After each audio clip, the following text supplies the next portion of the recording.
வணக்கம் மக்களே, சற்று முன் வெளியான முக்கியமான அறிவிப்பு. கனரா வங்கி தன்னுடைய வாடிக்கையாளர்களுக்கு சர்ப்ரைஸான ஒரு அறிவிப்பை வெளியிட்டிருக்காங்க. அது என்ன அறிவிப்பு அப்படின்னா, ரெப்போ வட்டி விகிதத்தை குறைக்கிறதன் மூலமாக புதிதாக கடன் வாங்குபவர்களுக்கும் ஏற்கனவே கடன் வாங்கியவர்களுக்கும் நிறைய பணம் மிச்சமாகும். குறைவான வட்டியில் அவர்களுக்கு கடன் கிடைப்பது மட்டுமில்லாமல் ஏற்கனவே வாங்கியிருக்கிற கடனை சீக்கிரமாகவே கட்டி முடிச்சிடலாம். கனரா வங்கி எவ்வளவு சதவீதம் வட்டியை குறைச்சிருக்காங்க, இது யாருக்கெல்லாம் பொருந்தும், இதோடு வேறு எந்தெந்த வங்கிகள் எல்லாம் வட்டிகளை குறைச்சிருக்காங்க அப்படிங்கிற கூடுதலான விவரங்களை எல்லாம் தெரிஞ்சுக்க இந்த வீடியோவை ஸ்கிப் பண்ணாம கடைசி வரைக்கும் பாருங்க. அப்பதான் நாங்க சொல்லக்கூடிய தகவல் உங்களுக்கு முழுசா தெரியும். இப்போ வாங்க வீடியோக்குள்ள போயிடலாம். மக்களே, கடன் வாங்கும் செலவை குறைக்கும் ஒரு நடவடிக்கையாக அரசுக்கு சொந்தமான கனரா வங்கி தனது ரெப்போ இணைக்கப்பட்ட கடன் விகிதத்தை 50 அடிப்படை புள்ளிகள் குறைச்சிருக்காங்க. இது ஜூன் 12ஆம் தேதி முதல் 8.75% 8.25% குறைக்கப்பட்டுள்ளது. ரிசர்வ் வங்கி சமீபத்தில் ரெப்போ விகிதத்தில் 50 அடிப்படை புள்ளிகளை குறைச்சு 5.50% குறைத்ததை தொடர்ந்து இந்த முடிவை எடுத்திருக்காங்க. இது கடந்த 5 ஆண்டுகளில் செய்யப்பட்ட மிக குறிப்பிடத்தக்க குறைப்பாகும் அப்படின்னு சொல்லியிருக்காங்க. இந்த கடன் விகிதம் குறைக்கப்பட்டதன் மூலமாக கனரா வங்கி ரிசர்வ் வங்கியின் கொள்கை விகித குறைப்பை அதனுடைய வாடிக்கையாளர்களுக்கு முழுசா கொடுத்திருக்காங்க. இதன் மூலமாக அதன் கடன் போர்ட்போலியோ முழுவதும் கடன்கள் குறைவானதாக மாறியுள்ளது. இது கடன் வாங்கியோருக்கு பெரும் நிவாரணமாக அமைஞ்சிருக்கு அப்படின்னு சொல்லியிருக்காங்க. வீட்டு கடன்களுக்கான வட்டி விகிதம் இப்பொழுது ஆண்டுக்கு 7.40% தொடங்குது அப்படின்னு சொல்லியிருக்காங்க. இதுக்கு முன்னதா எவ்வளவு இருந்துச்சு அப்படின்னு பார்த்தீங்கன்னா 7.90% இருந்தது. அதே நேரத்தில் நீங்க கார்கள் வாங்குறீங்க, வாகன கடன்கள் 7.70% தொடங்குது.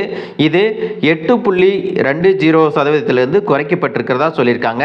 இந்த குறைப்பு ஏற்கனவே உள்ள கடன் வாங்குபவர்களுக்கும் புதிய விண்ணப்பதாரர்களுக்கும் இஎம்ஐகளை குறைக்கும் அப்படின்னு எதிர்பார்க்கப்படுகிறது. இதனால் வீடு மற்றும் வாகன உரிமையை பெறுவதற்கு அணுகல் அதிகரிக்கும். மேலும் கனரா வங்கி தன்னுடைய வங்கி நிதி அடிப்படையிலான கடன் விகிதத்தின் மார்ஜின் செலவு காலகட்டங்களில் 20 அடிப்படை புள்ளிகள் வரை குறைச்சிருக்காங்க. இது MLCR உடன் இணைக்கப்பட்ட பழைய கடன்களை கொண்ட வாடிக்கையாளர்களுக்கு மிகப்பெரிய நிவாரணம் கொடுக்குது அப்படின்னு சொல்லியிருக்காங்க. வட்டி விகிதங்களை குறைப்பதில் கனரா வங்கி மட்டும் இல்லை, பல வங்கிகள் ஏற்கனவே ரிசர்வ் வங்கியின் கொள்கை நடவடிக்கையுடன் கடன் விகிதங்களை சீரமைச்சிருக்காங்க. அந்த வகையில் பார்த்தீங்கன்னா பஞ்சாப் நேஷனல் வங்கி 50 அடிப்படை புள்ளிகளை குறைச்சிருக்கிறாங்க. அது மட்டுமல்லாம இந்தியன் வங்கி, Bank of India, UCO Bank, Indian Overseas வங்கி ஆகியவையும் தங்கள் ரெப்போ இணைக்கப்பட்ட கடன் விகிதங்களில் இதை போன்ற 50 அடிப்படை புள்ளிகளை குறைச்சிருக்காங்க. தனியார் கடன் வழங்கக்கூடிய வங்கிகளில் பார்த்தீங்கன்னா HDFC வங்கி தன்னுடைய MCLRல 10 அடிப்படை புள்ளிகளை குறைச்சி பழைய பெஞ்ச் மார்க் கீழே கடன் வழங்குபவர்களுக்கு பலன் அளித்துள்ளது. வங்கிகள் எதற்காக இந்த வட்டி விகிதங்களை எல்லாம் குறைக்கிறாங்க அப்படின்னு பார்த்தீங்கன்னா, கடன் வளர்ச்சியை அதிகரிப்பது மற்றும் பொருளாதார நடவடிக்கைகளை அதிகரிப்பதை நோக்கமாக கொண்ட இந்திய ரிசர்வ் வங்கியின் கொள்கை தளர்வை தொடர்ந்து கடன் விகித குறைப்புகள் தொடர்ச்சியாகி வருகிறது.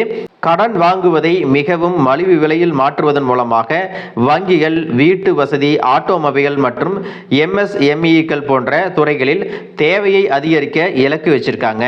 வங்கிகள் தற்பொழுது தங்கள் கடன் விகிதங்களை குறைத்து வருவதால் வங்கித்துறை ரிசர்வ் வங்கியின் வட்டி விகித குறைப்பை கடன் வாங்குபவர்களுக்கு தெளிவாக கடத்துகிறது.